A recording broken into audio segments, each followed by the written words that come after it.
بسم اللہ الرحمن الرحیم۔ معزز ناظرین السلام علیکم۔ ناظرین، سیرت النبی صلی اللہ علیہ وآلہ وسلم کی 17ویں قسط میں آپ کو خوش آمدید کہتا ہوں۔ اس سیریز کی سابقہ ویڈیوز آپ ڈسکرپشن میں موجود لنک پر کلک کر کے دیکھ سکتے ہیں یا اوپر آئی بٹن پر کلک کر کے بھی دیکھ سکتے ہیں۔ ناظرین، فتح مکہ کے بعد غزوہ حنین پیش آیا۔ حنین طائف کے قریب ایک گاؤں ہے۔ اس غزوے کو غزوہ حوازن یا غزوہ اوتاس بھی کہتے ہیں۔ جب اللہ نے اپنے نبی کے ہاتھوں پر مکہ فتح فرمایا تو سبھی قبیلوں نے اطاعت قبول کر لی، مگر قبیلہ بنی حوازن اور بنی ثقیف نے اطاعت قبول کرنے سے انکار کر دیا۔ یہ دونوں قبیلے بہت سرکش اور مغرور تھے۔ اپنے غرور میں وہ کہنے لگے، خدا کی قسم، محمد کا اب تک ایسے لوگوں سے واسطہ پڑا ہے جو جنگوں سے اچھی طرح واقف ہی نہیں تھے۔ اب انہوں نے جنگ کی تیاری شروع کر دی۔ انہوں نے مالک بن عوف نذیری کو اپنا سردار بنا لیا۔ یہ بعد میں مسلمان ہو گئے تھے۔ آخر مالک بن عوف نے اپنا لشکر لے کر اوتاس کے مقام پر جا کر پڑاؤ ڈالا۔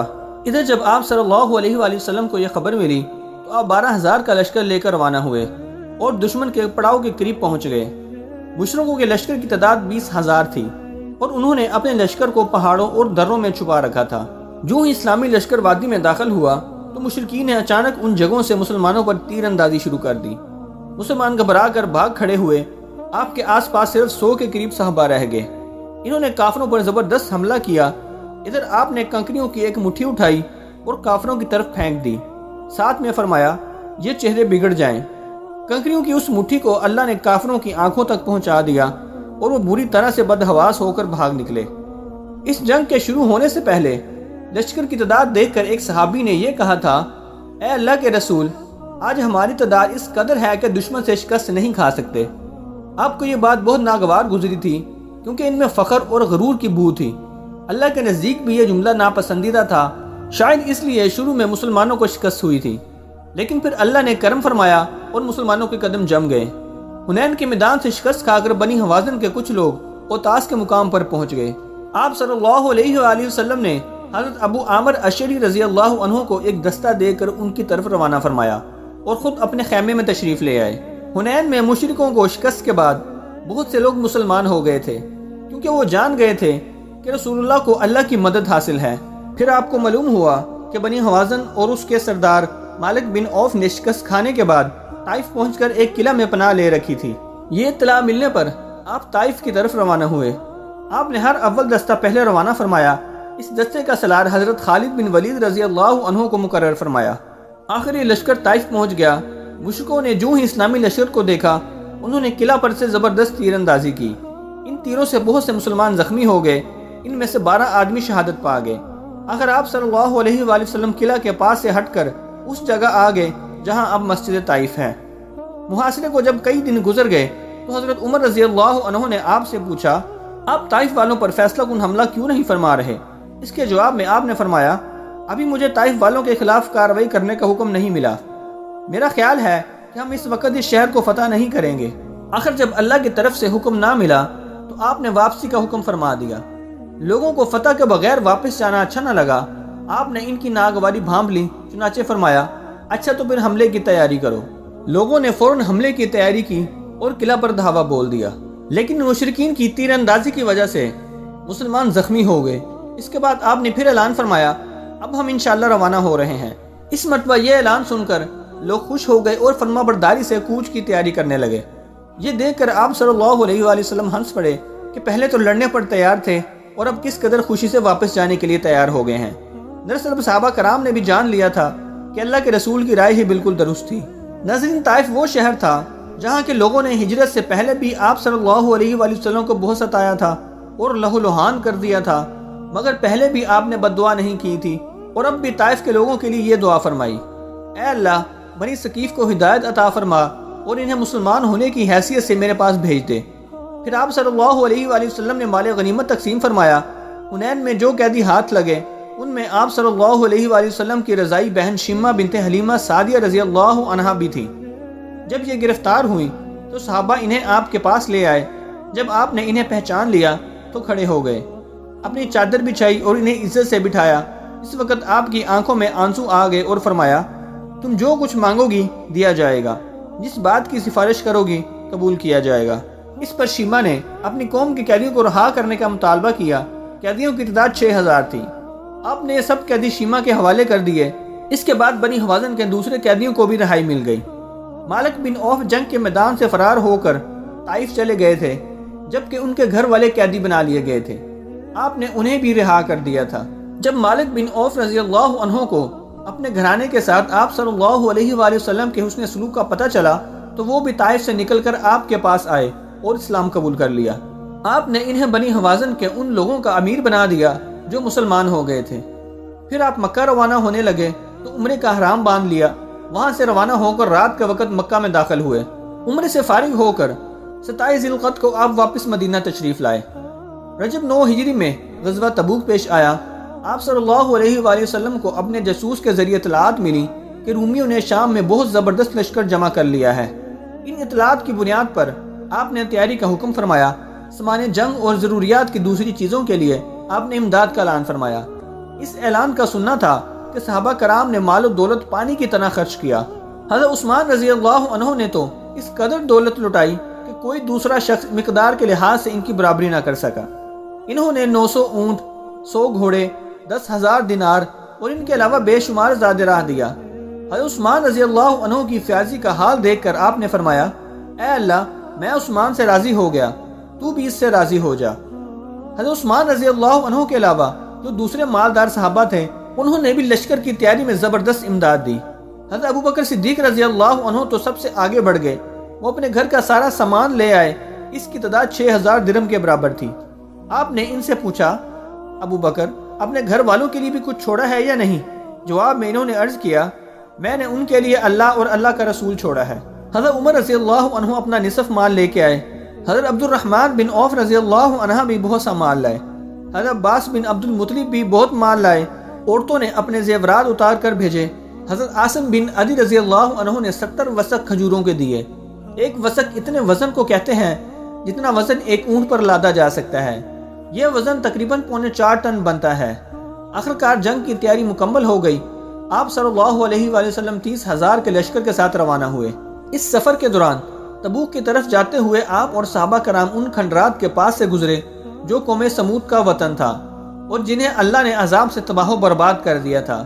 اس مقام سے گزرتے وقت آپ نے اپنے سر مبارک پر کپڑا ڈال لیا اور سواری کی رفتار تیز کر دی تھی اور صحابہ کرام سے فرمایا، ان کھنڈرات کے پاس روتے ہوئے گزرو، کہیں تم بھی اس بلا میں گرفتار نہ ہو جاؤ جس میں یہ قوم ہوئی تھی۔ اس سفر میں آپ صلی اللہ علیہ وآلہ وسلم کی اونٹنی گم ہو گئی۔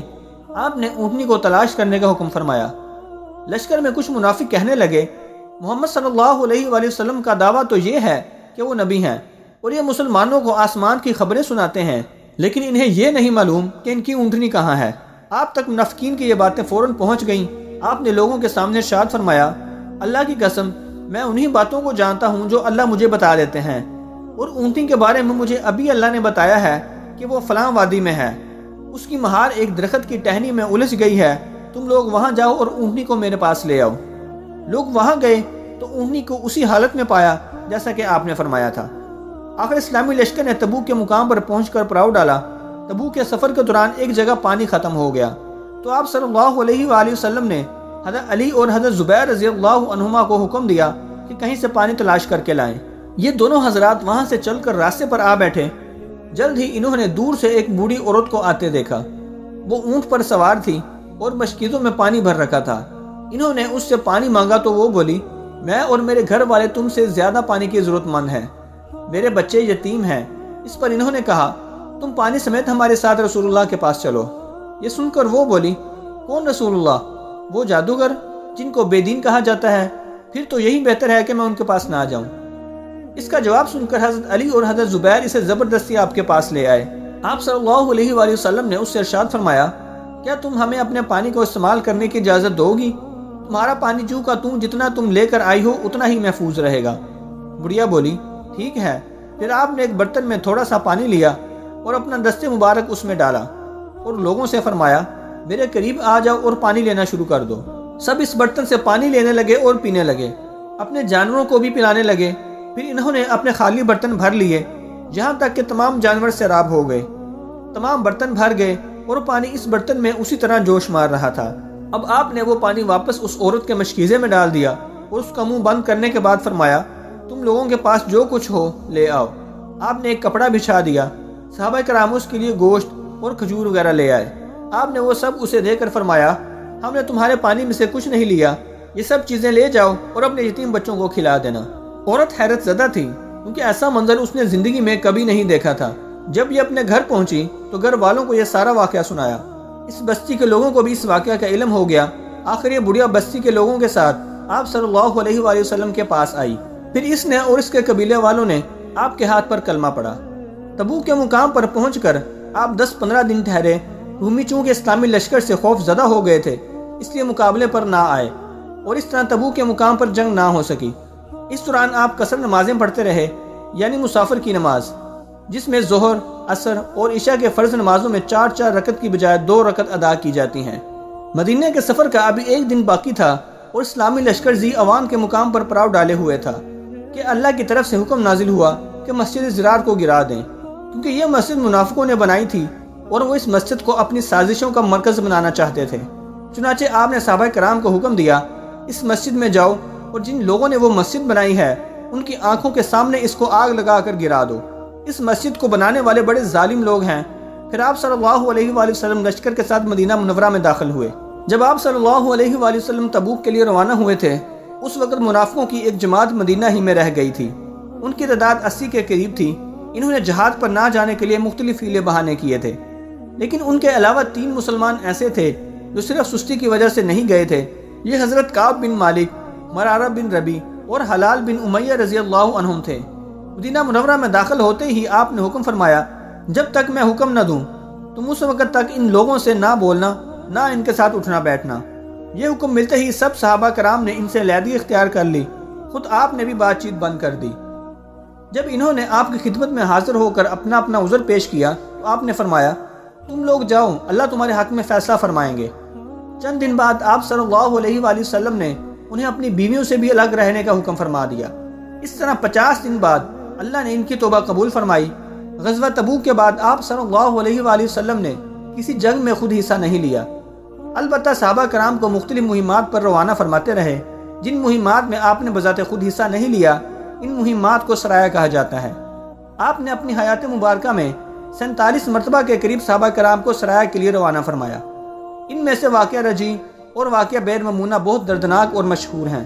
قبیلہ ازل اور قبیلہ کارا کا ایک گروہ آپ کے پاس آیا اور کہا، اے اللہ کے رسول، ہمارے علاقے میں دین سکھانے کے لیے اپنے کچھ صحابہ بھیج دیجئے۔ آپ نے اپنے 6 صحابہ کو ان کے ساتھ بھیج دیا۔ آخر یہ لوگ رجی کے مقام پر پہنچے۔ یہاں پہنچ کر قبیلہ حزیل نے ان صحابہ کو گھیر لیا اور ان میں سے 5 صحابہ کو شہید کر دیا، اور خبیب بن عدی رضی اللہ عنہ کو مکہ سے باہر تانیم کے مقام پر لایا گیا تاکہ انہیں پھانسی پر لٹکا دے۔ اس وقت حضرت خبیب بن عدی نے ان سے فرمایا، مناسب سمجھو تو قتل کرنے سے پہلے مجھے 2 رکعت نماز ادا کر لینے دو۔ انہوں نے اجازت دے دی۔ حضرت خبیب نے 2 رکعت پڑھی۔ اس کے بعد انہیں پھانسی کے تختے پر کھڑا کیا گیا۔ اس وقت انہوں نے فرمایا، اے اللہ، میں نے تیرے رسول کا پیغام پہنچا دیا، بس تو بھی رسول اللہ کو اس بات کی خبر پہنچا دے کہ ان لوگوں نے میرے ساتھ کیا کیا۔ اس کے بعد یہ دعا پڑھی، اے اللہ، ان کفار کو گن لے اور انہیں الگ الگ کر کے قتل کر اور ان میں سے ایک بھی نہ چھوڑ۔ اس کے بعد کفار نے انہیں شہید کر دیا۔ آپ صلی اللہ علیہ وآلہ وسلم کو وحی کے ذریعے بتایا گیا کہ ان کے ساتھ کیا سلوک کیا گیا۔ واقعہ رجی کے دنوں میں بیر ممونہ کا واقعہ پیش آیا۔ آپ کے پاس قبیلہ بنی عامر کا سردار آیا۔